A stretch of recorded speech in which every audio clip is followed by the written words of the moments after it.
Ndabasuje kandi bahaye ikaze ku ngingo z'amakuru ajyanye n'umutekano politiki na diplomasi kuba twumva mu masaha y'igitondo gicamunsi cyangwa se umugoroba bitewe n'ibice ndetse n'ingingo mutwumviramo. Reka tuza abatwumvira Kigali mu Rwanda, Gitega mu Burundi, Kampala muri Uganda, Dar es Salaam, Nairobi, Kinshasa aho ni mu karere k'ibiyaga bigari. Tuje abatwumvira mu bihugu bitandukanye bigize umugabane wa Afrika, tuje kandi abatwumvira Europe mu bihugu nka Belgique, France, UK, Ireland ndetse n'ahandi, batwumvira ku mugabane wa Amerika, Burasirazuba bwo hagati, birumvikana ndetse na Aziya yose muri rusange. Abakunzi bacu ibice byose muherereyemo ndabaramukije kandi bifurije ibihe byiza, ari nako twinjira mu ngingo z'amakuru.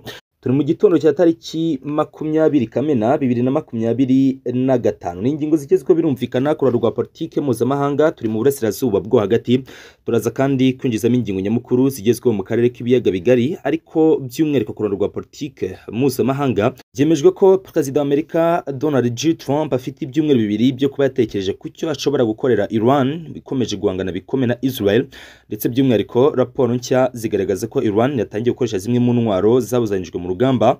Cluster bombs, ibisigazwa byazo byagaragaye ku munsi w'ejo mu mujyi wa Beersheba. Ni umujyi bw'ibitero bikomeye cyane n'igisirikare cya Iran. Ni igisirikare cy'iminduramatwara kirinda ubutegetsi muri Iran, ariko kandi kinafasha mu kurinda umutekano w'igihugu. Ibi kandi byongera ku bindi bitero bishya n'ubukana bwabyo bwiyongereye ku ruhande rwa Iran, aho Israel nayo ikomeje kuzamura indege z'intambara nko ku munsi w'ejo mu masaha y'umugoroba ubwo bya tariki 19 Kamena. Israel yazamuye indege 60, n'ubwa mbere yohereje indege nyinshi mu kirere cya Iran.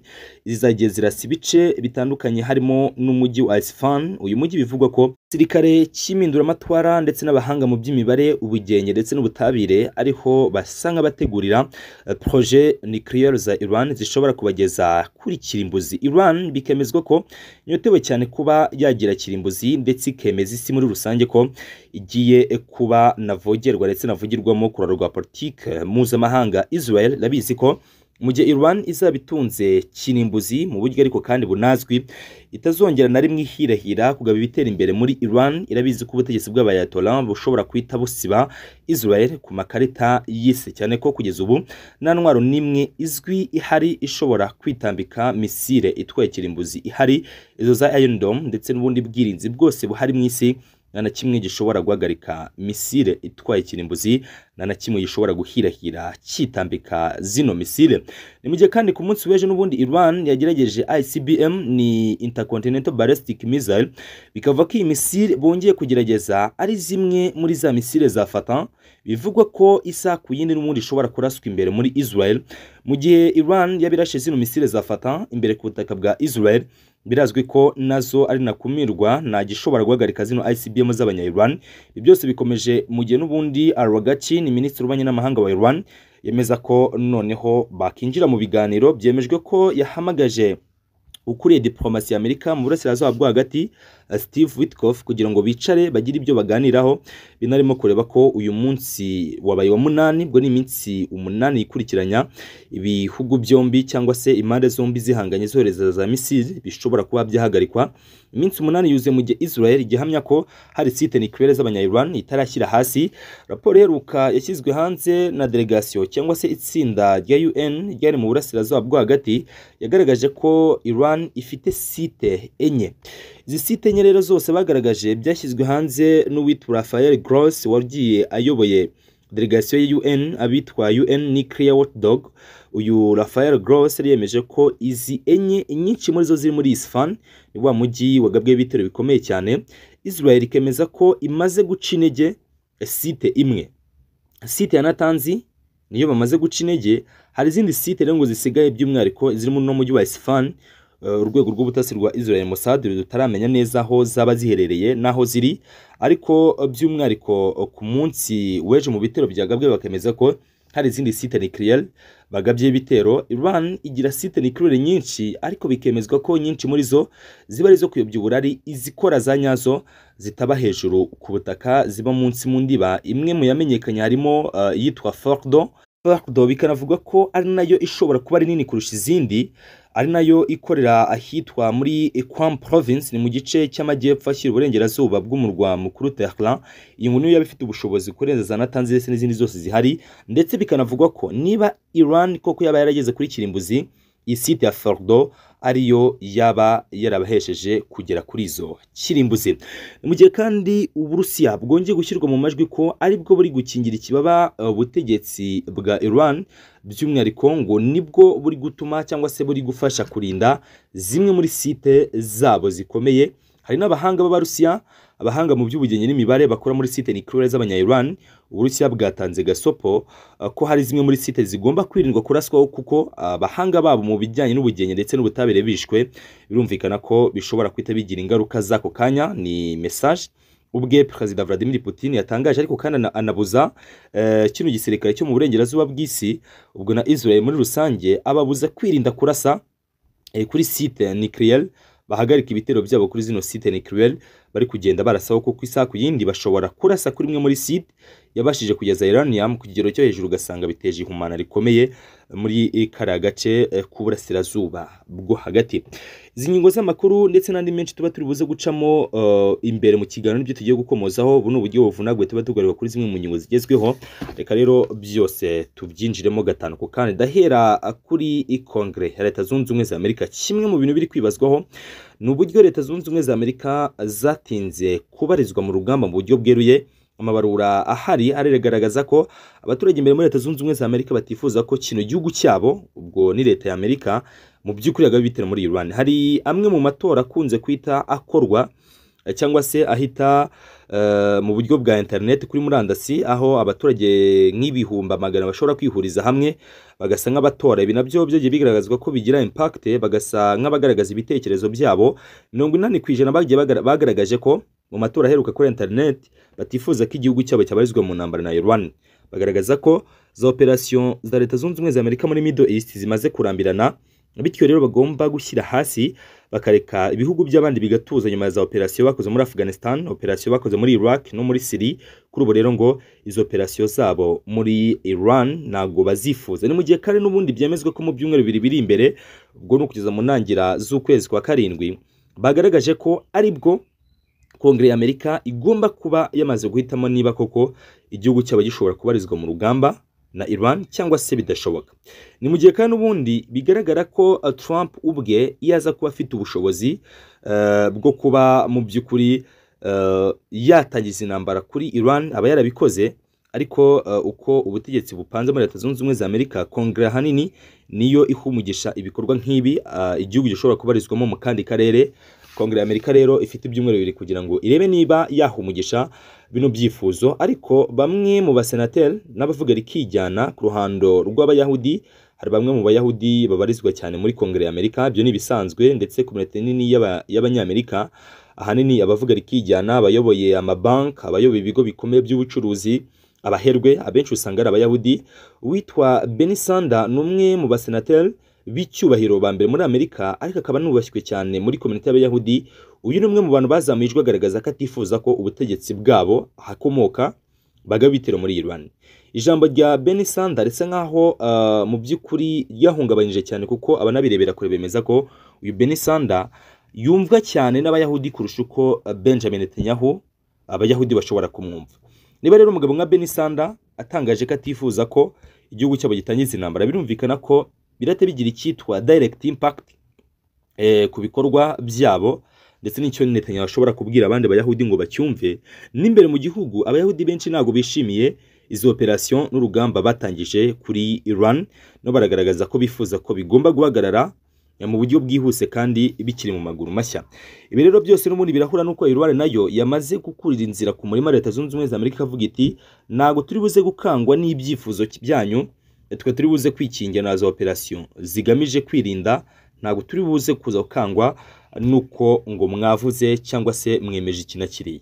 So muri rusange nuko ibintu bihagaze binameze kuri ingingo. Ni mu gihe kandi ku rundi ruhande ingingo zo abari nyinshi, by'umwihariko hano mu burasirazuba bwo hagati. Reka tuva kuri operation zagabwemo ibitero bikomeye cyane ahitwa Beersheba. Uyu mujyi wa Beersheba ni umujyi w'amateka n'umujyi, ariko kuri ubu kandi navuga kuri mu mijyi ikomeye cyane muri Israel. Uyu mujyi wagabweho ibitero bikomeye na misile kabuhariwe z'abanya-Iran, ariko n'ubundi ibi bisa nkaho byaje bisa nk'ibishaka gucubya ibitero n'ubundi Israel irimo iragaba imbere mu burengerazuba bwa Tehran, noneho indege 60 z'intambara zirimo F-15I Aman. Ubundi Israel yagiye ifata indege z'intambara za Amerika ariko izivugurura mu buryo bwihariye. Nk'ubu F-35 bita Adil bivugwa ko irusha ubushobozi F-35 isanzwe y'Abanyamerika. Izi F-15I z'Abanya-Israel zirusha ubushobozi F-15 zindi zisanzwe, ndetse na F-16 zose zo Israel itunze.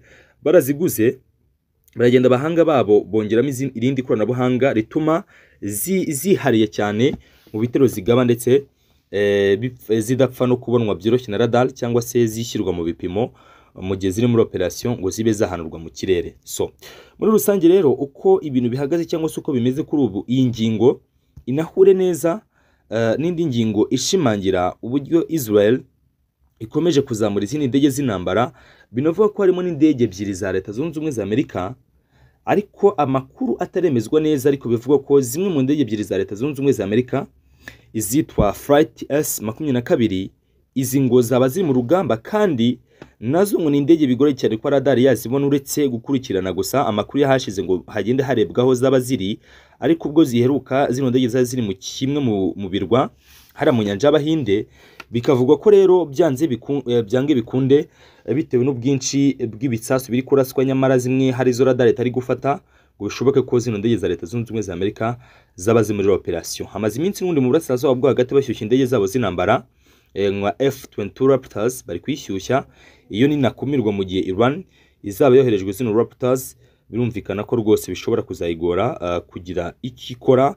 Iyi Raptors bivuga ko nibura Air Defense ishobora kuyihagararaho ari Air Defense zitwa HQ z'Abashinwa ndetse na S-500 y'Abarusiya, niyo nibura ishobora guhangana n'izi F-22 Raptors z'Abanyamerika. Kandi mu burasirazuba bwo hagati zirahari kuri command yabo, military command yabo hara mu burasirazuba bwo hagati. Izi ndege bazifiteyo ku bwinshi. Ngaye nguko rero ibya Iran ndetse na Israel nago nakomoje ku by'amakuru yemeza ko amasaha y'igitondo nyine uyu munsi Iran yohereje izindi misile ballistic, ariko ni medium range, nizo zoherejwe. Ubwo nizo zoherejwe kujya guhana cyangwa se kuba zahangana birumvikana n'ikirere hara muri Israel. Israel nayo yari yahagurukije F-15I Ram, nazo nizo zoherejwe kugira ngo zijye gutagetinga muri Iran. Zahagurutse mu masaha y'umugoroba. Izi ngizi ngo zitwaje guided glide bomb zitwa Spice.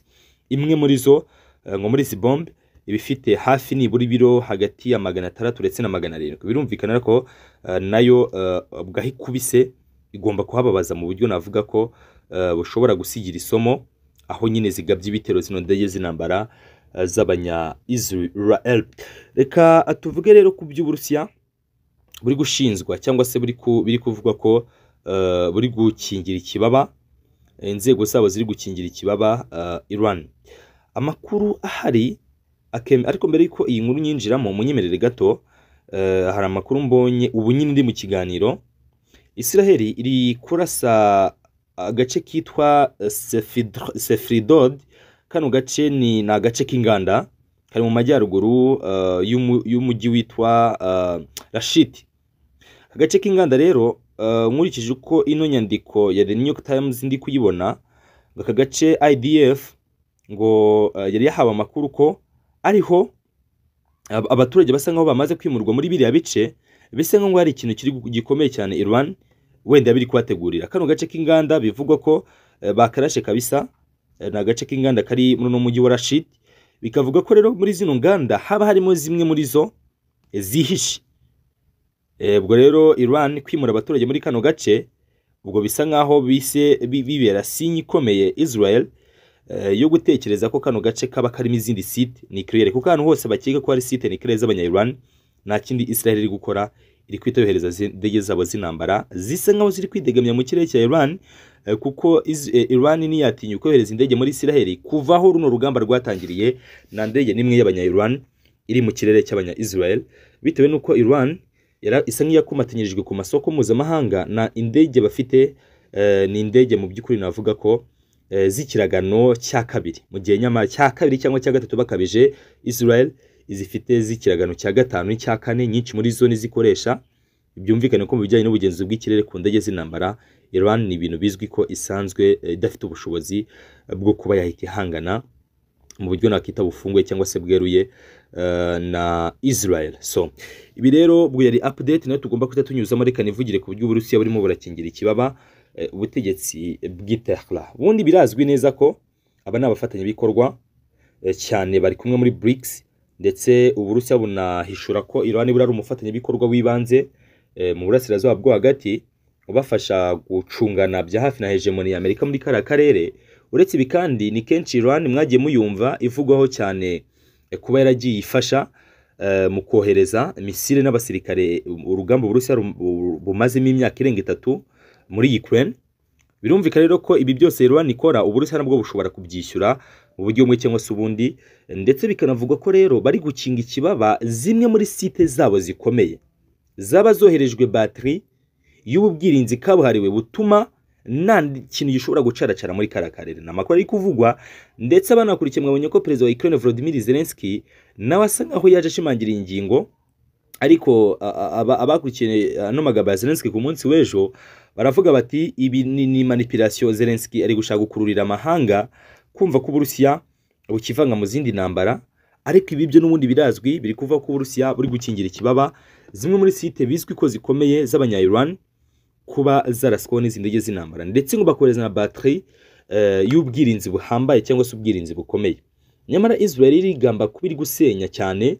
Nk'ubu ejo ngo hari indi command center basenye, hari bino bimashini cyangwa se bino imodoka binini byohereza ama misile ngo basenye bitatu, ndetse banica operation commander wabyo ni mu gace k'uburengerazuba bwa Tehran, muri bya bitero biri kumvikana muri kiriya gice cy'uburengerazuba.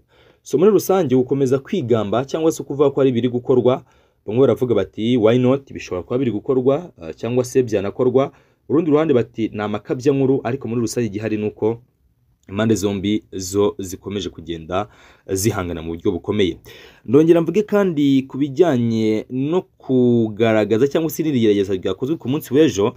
Iran yagereje misile intercontinental nizitwa ICBM, ni intercontinental ballistic missile bayigerageje, ndetse bikavugwa ko iyi intercontinental yabari fata yabari za misile za fata cyangwa se ari n'icyo bagerageje. Byombi birashoboka. Baravuga bati niramuka ari icyo bagerageje biraba ari ikibazo Mossad irabigaragajwe nk'abanyantege nke, nibigeze noneho babasha gukurikirana ngo bamenye niba hari ibyo Iran yabiri kubaka. Ndetse mu minsi ishize hari umutingito ubundi ugeze kubera mu burasirazuba bwo hagati.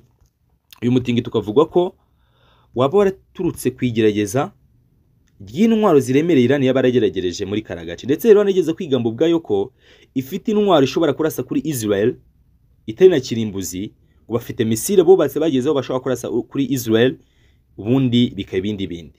Ibi bintu rwose Iran yagiye byigamba kenshi, ndetse ariko umutingito wumvikanye mu burasirazuba bwose bwo hagati bakavuga bati iyi nta yindi ishobora kuba ari kirimbuzi. Ari naho abantu bahera bavuga bati Iran byange bikunde yageze kuri kirimbuzi. So iza ICBM zo bari kugaragaza mu gihe Israel ibitero byabo byaba bikomeye cyangwa se habaye nk'ikintu gikaze cyane. Ubwo bimwe mu byo twakita bikaze harimo kwica Perezida Ibrahim Raisi yarishwe, nubwo raporo zitaremeza niba ari ukwicwa cyangwa ari impanuka.